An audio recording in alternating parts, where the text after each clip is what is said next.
என்னடா டெய்லி ஒரு failure video போடுறேன்னு பார்க்குறீங்களா? நான் சீரியஸாக தான் பண்ணுறேன், ஆனால் ரிசல்ட்டு தான் சிரிப்பாக வருது. இது மாட்டுக்கிட்ட தோல்வி, இது ஆட்டுக்கிட்ட அவமானம், இது புல்லுக்கிட்ட கேவலம். லைஃபே ட்ரையல் தானே. நானும் ட்ரை பண்ணலான்னு வந்துட்டேன். ஆனால் வந்ததுக்கப்புறம் தான் தெரிஞ்சது இது கஷ்டமான வேலை இல்லை, முடியாத வேலைன்ட்டு. அதுக்கு ஒரு ரீசன் இருக்குது, வாங்க சொல்கிறேன். கோடை விடுமுறைக்கு புதுசாக என்ன கற்றுக்கிறேன்னு என் அம்மா அப்பா கேட்டாங்க.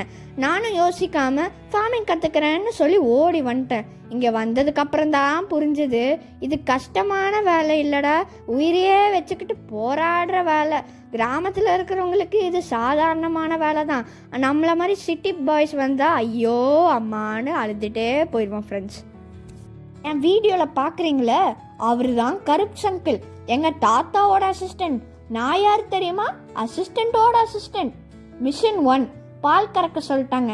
நான் போய் நின்னேன். மாடி என்னை பார்த்து நீ தான் இன்னைக்கு காமெடி பீஸான்னு கேட்ட மாதிரியே இருந்துச்சு. நான் எவ்வளவோ ட்ரை பண்ணேன், ஒன்றும் வரல. மாடு கூட என்னை ரிஜெக்ட் பண்ணிருச்சு. நல்ல வேலை முட்டலை. மிஷன் 2 ஆடு மேய்க்க சொல்லிட்டாங்க. கருப்ஸ் அங்கிள் பாபான்னு சொன்னா ஆடு அமைதியா வந்துருது. ஆனா நான் பாபான்னு சொன்னா அது போப்போன்னு சொல்லிட்டு ஓடிருச்சு. அது ஓடினது பார்த்தா எனக்கு ஏதோ வில்லன் மாதிரி ஃபீல் ஆயிடுச்சு. ரைட்டு, இதுவும் உருப்படியா பண்ணல. சரி வாங்க, இப்போ ஆட்டுப்பட்டிக்குள்ள என்ன பண்றேன்னு பாக்குறீங்களா? எடுக்கிறேன். யாராச்சும் எஸ்கேப் ஆயிருக்காங்களான்னு பாக்குறது ரொம்ப முக்கியம், இல்லைன்னா நாளைக்கு நம்மளை தொங்க விட்டுருவாங்க. சரி வாங்க, நெக்ஸ்ட் வேலைக்கு போகலாம். மட்டையை தூக்கி போட்டுட்டு புல்லை பிடுங்க சொல்லிட்டாங்க. நான் எந்த புல்லை பிடுங்கணும்னு கேட்டேன். நீ பிடுங்கிறது பூராமே தேவையில்லாத புல்லு தான், போய் பிடுங்கன்னு சொல்லிட்டாங்க.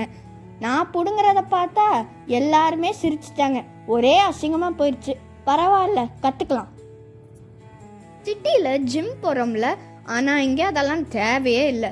மட்டை தூக்குறது வெயிட் லிஃப்டிங், ஆடு மேய்க்கிறது கார்டியோ, பால் கறக்கிறது ஸ்குவாட்ஸ், புல்லு பிடுங்கிறது ஃபுல் பாடி எக்ஸசைஸ்.